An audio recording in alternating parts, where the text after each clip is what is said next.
কর্ণওয়ালা YouTube channel পক্ষ থেকে সবাইকে অসংখ্য ধন্যবাদ।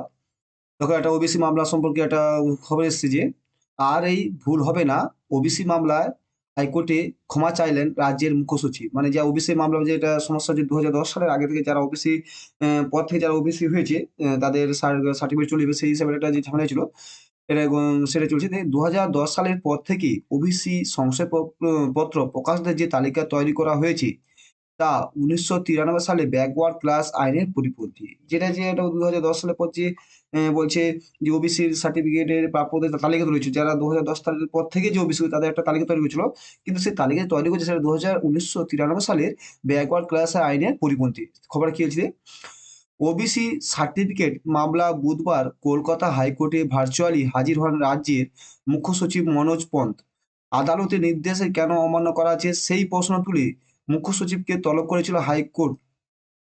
তাহলে কি আদালতের নির্দেশ অমান্য কেন করেছে তার সেই প্রশ্ন তুলেছে মুখ্য সচিব হাইকোর্টে। বুধবার হাজিরা দিয়ে ক্ষমা চেয়ে নেন মুখ্য সচিব।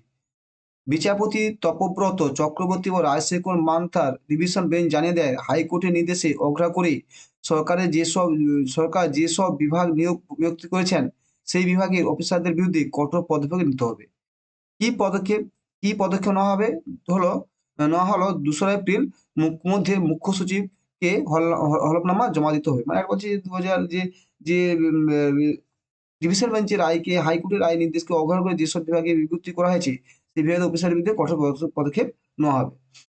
মুখ্য সচিব কাছে এদিন আদালত জানতে চায়, আপনারা বারবার কোর্টের আশ্বাস দেওয়ার পরেও কি করে নিয়োগ প্রক্রিয়া চলছে? মুখ্য সচিবের কোনো নিয়ন্ত্রণ নেই। মুখ্য সচিবের কোনো নিয়ন্ত্রণ নেই। মনোজ মিত্র বলেন, আমরা বারংবার আদালতের নির্দেশ সব বিভাগে পাঠিয়ে দিয়েছিলাম। তারপরেও কিছু বুঝতে সমস্যা হয়েছিল। তবে আর কোনো সংশয়পত্র নিয়ে সংশয় নেই। মামলা নিষ্পত্তি হওয়ার আগে আর নিয়োগ হবে না। তার বলছি যে যতক্ষণ মামলাটা নিয়োগ না হয়, তা নিরপেক্ষ তার কোনো নিয়োগ হবে না। ওবিসি সার্টিফিকেট সংক্রান্ত মামলা হাইকোর্টের নির্দেশের বিরুদ্ধে সুপ্রিম কোর্টে গিয়েছে রাজ্য। মামলাটি এখন দেশের শীর্ষ আদালতের বিচারাধীন। মানে যেটা ওবিসি মামলাটা এখন সুপ্রিম কোর্টের আন্ডারে রয়েছে। গত বছর হাইকোর্ট ১২ লক্ষ ওবিসি সার্টিফিকেট বাতিলের নির্দেশ দেয়। আদালত জানিয়ে দেয় ২০১০ সালের পরে থেকেই ওবিসি শংসাপত্র প্রাপকদের যে তালিকা তৈরি করা হয়েছে, তা ১৯৯৩ সালে ব্যাকওয়ার্ড ক্লাসের আইনে পরিপন্থী। মানে ২০০০ সালের পর থেকে ২০১০ সালের পর থেকে যে ব্যাকওয়ার্ড ক্লাসের ওবিসি সার্টিফিকেট রয়েছে সেটা কি তোমার ১৯৯৩ সালের আইনের পরিপন্থী। এরপরে এরপরও সরকারি বিভিন্ন দপ্তরে নিয়োগ করে নতুন সেই সার্টিফিকেট ব্যবহার করা হচ্ছে বলে অভিযোগ করা হয়েছে। মানে তারপরেও সরকার যেখানে হাইকোর্ট নির্দেশ দিয়েছে, সেটা পরেও সেই ওবিসি সার্টিফিকেটে বিভিন্ন দপ্তরে নিয়োগ চলছে।